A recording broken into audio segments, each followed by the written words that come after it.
Vajreshwari stone crusher company ವಿರುದ್ಧ ಕ್ರಮ ಕೈಗೊಳ್ಳುವಂತೆ ಜೈ ಕನ್ನಡಿಗರ ಸೇನೆ ಸಂಸ್ಥಾಪಕ ಅಧ್ಯಕ್ಷ ದತ್ತು ಬಾಸ್ಕಿ ಒತ್ತಾಯಿಸಿದ್ದಾರೆ. ನಗರದ ಡಿಸಿ ಕಚೇರಿಯ ಎದುರು ಪ್ರತಿಭಟನೆ ನಡೆಸಿದ್ದ ಜೈ ಕನ್ನಡಿಗರ ಸೇನೆ ಕಾರ್ಯಕರ್ತರು ಗಣಿ ಮತ್ತು ಭೂವಿಜ್ಞಾನ ಇಲಾಖೆ ಉಪನಿರ್ದೇಶಕರಿಗೆ ಮನವಿ ಸಲ್ಲಿಸುವ ಮೂಲಕ ಆಗ್ರಹಿಸಿದರು. ಕಲಬುರಗಿ ತಾಲೂಕಿನ ಸಾವಳಗಿ ಬಿ ಗ್ರಾಮದ ಸರ್ವೆ ನಂಬರ್ 46/2ರಲ್ಲಿರುವ 1.26 ಎಕರೆ ಜಮೀನು ಪ್ರದೇಶದಲ್ಲಿ ಅಳವಡಿಸಿರುವ ವಜ್ರೇಶ್ವರಿ ಸ್ಟೋನ್ ಕ್ರಷರ್ ಕಂಪನಿಯ ನಿತ್ಯಾನಂದ ತಂದೆ ಸಿದ್ದರಾಮಪ್ಪ ಗದಲೆಗಾಂ ಅವರು ಅನಧಿಕೃತವಾಗಿ ಗಣಿಗಾರಿಕೆ ಮತ್ತು ಸ್ಟೋನ್ ಕ್ರಷರ್ ನಡೆಸುತ್ತಿದ್ದಾರೆ ಎಂದು ಆರೋಪಿಸಿದ್ದರು.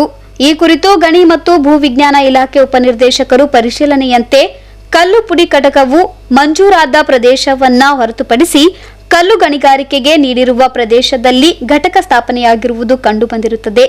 ಆದ ಕಾರಣ ಲೈಸೆನ್ಸ್ದಾರರು ಕರ್ನಾಟಕ ಕಲ್ಲು ಪುಡಿ ಮಾಡುವ ಘಟಕಗಳ ನಿಯಂತ್ರಣ ಪ್ರಾಧಿಕಾರ ನಿಯಮಾವಳಿ 2011ರ ಅನ್ವಯ ಮತ್ತು ನಿಯಮ ಉಲ್ಲಂಘನೆ ಮಾಡಿರುತ್ತಾರೆ.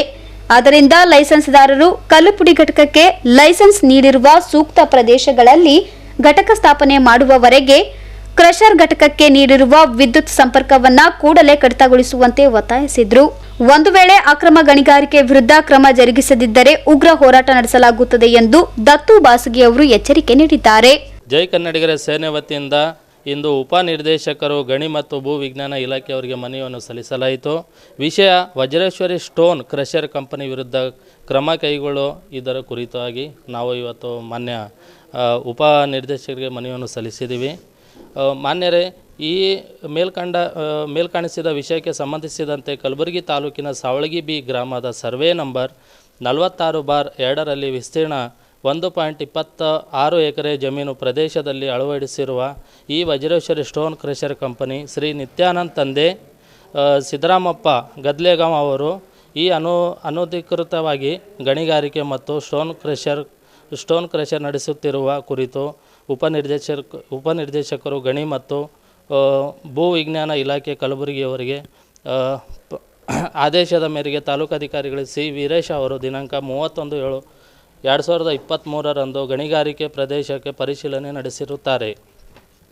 ಅಲ್ಲದೆ ಸ್ಟೋನ್ ಕ್ರಷರ್ ಕಂಪನಿ ಪ್ರಾರಂಭವಾಗಿ 2 ವರ್ಷಗಳು ಕಳೆದಿದ್ದು ಗಣಿಗಾರಿಕೆ ಸಂಬಂಧ ಸರ್ಕಾರಕ್ಕೆ ಸರಿಯಾದ ರೀತಿಯಲ್ಲಿ ರಾಯಲ್ಟಿ ಕಟ್ಟಿರುವುದಿಲ್ಲ ಮತ್ತು ನಿರಂತರವಾಗಿ ಅನಧಿಕೃತವಾಗಿ ಗಣಿಗಾರಿಕೆ ಮುಂದುವರಿಸುತ್ತಿದ್ದಾರೆ.